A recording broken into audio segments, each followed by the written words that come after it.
The 2020 Democratic presidential primary, it's heating up with New York Senator Kirsten Gillibrand officially joining the field. But she failed to get a lot of attention as former Congressman Beto O'Rourke stole the spotlight. Who better to talk about all of this than our brand new Fox News contributor, Donna Brazile, former chairwoman of the Democratic National Committee and co-author of the new book, For Colored Girls Who Have Considered Politics. Let me be the first to welcome you, Donna, to the Fox family. We're delighted you're here. You have written an op-ed that is on foxnews.com, which I encourage everyone to go and look at, because this was a bold move for you and for Fox. Your thoughts? It really is. And as you know, I'm no stranger to this network. I've been on and off Fox for the last 15 years. But this is an opportunity to reach across the aisle, to reach even within my own political party and to independents and others who might want to hear what's happening within the Democratic Party, what's happening in the country, and of course, hear my perspective. During the Lenten season, I try to give up something that I enjoy, and I try to do something different. And I decided I'm not going to be a hypocrite. I want to talk to people. I want to listen. I want to reach out. I want to do so in civility. And most of all, I want to be able, as a Democrat and a progressive and a liberal, to talk to the Fox family, because they are Americans and they care about many of the same issues and concerns that I have.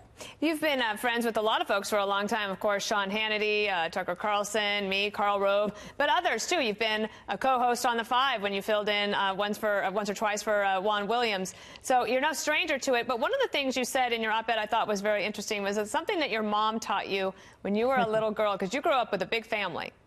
Yeah, I'm the third of 9 children, a big Catholic household, and she used to tell me, shut up, Donna, listen to your younger brothers or sisters, or listen to your older sisters. And of course, sometimes you just have to take a step back and listen. But most importantly, I think this is a critical period in our country. It's a time for dialogue, it's a time for civility, but most of all, it's a time for openness. And we're not going to get ahead by yelling at each other or sending nasty tweets. Okay, well, we'll move on then to the big story, because I'm excited to be able to talk to you about the Democratic 2020 primary. It's a huge story.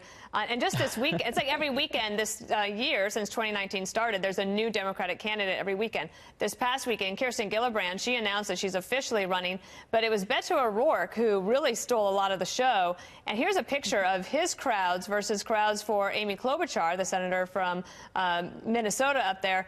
And I just wonder what your thoughts are about this. It was announced that Beto O'Rourke raised $6.1 million yes. in his first day, and I think we have some of these numbers showing what others have raised. He's right just ahead of Bernie Sanders. And take a listen to what Senator Amy Klobuchar said on Meet the Press about whether she was actually born to do this, of course, referring to what Beto O'Rourke told Vanity Fair.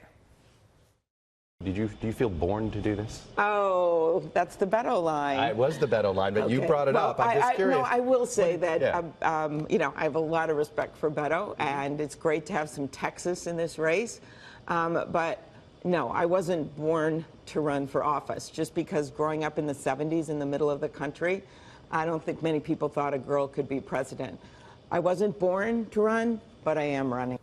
And Beto O'Rourke also said this weekend, Donna, that if he were to get the nomination, he would choose a woman as his vice president. So I'd like your thoughts on those developments over the weekend.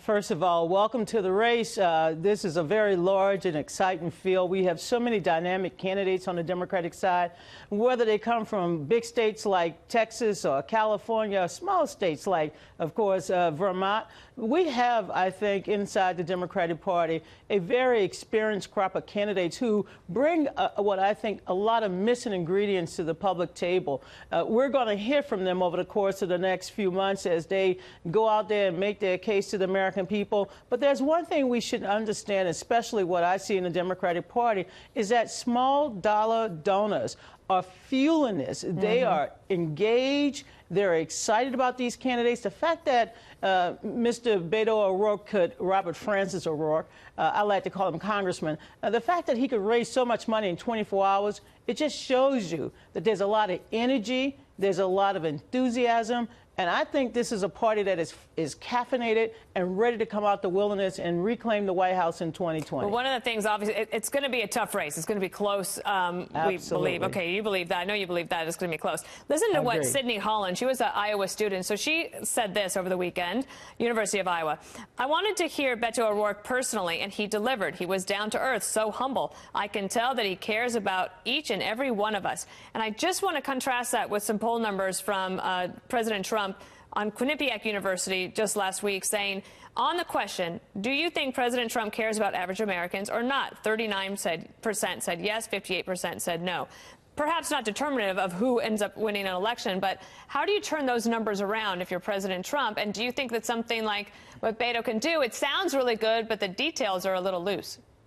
I think the American people, they want leadership. They want someone who's not only compassionate, but who empathize with their plight. And one of the things that President Trump was able to do in 2016 was to reach those voters who felt like they belonged on the outskirts of hope. And he said, I will fight for you. I'm going to bring your jobs back. That's why you see him today reaching out to the chair of General Motors. The president has to continue to focus on the promises he made to the American people. But I think what Democrats will offer is a new path, a new direction with policies that will lift everybody up and give everyone, whether you're working poor or part of the middle class, a fair shot and a fair chance. My last question for you, I just want to take you to look. Let's replay this from the weekend. This is Chelsea Clinton being, approached and attacked by some people who disagreed with her. Watch this.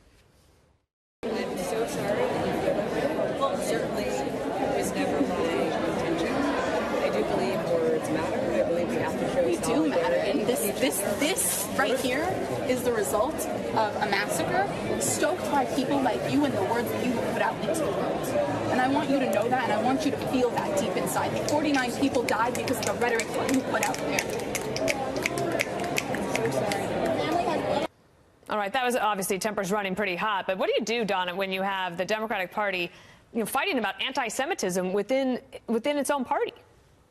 We're a Democratic Party, and by the way, I was campaign manager for Al Gore, and as you well know, the vice president chose Joe Lieberman. I think we have to lower the temperature, lower the rhetoric. We need to stop yelling at each other. There's no question that we're a big tent party, but we do not in any way tolerate any forms of bigotry, anti-Semitism, Islamophobia, homophobia, racism. We're not going to allow these isms to divide us or distract us from what we would like to accomplish as Americans.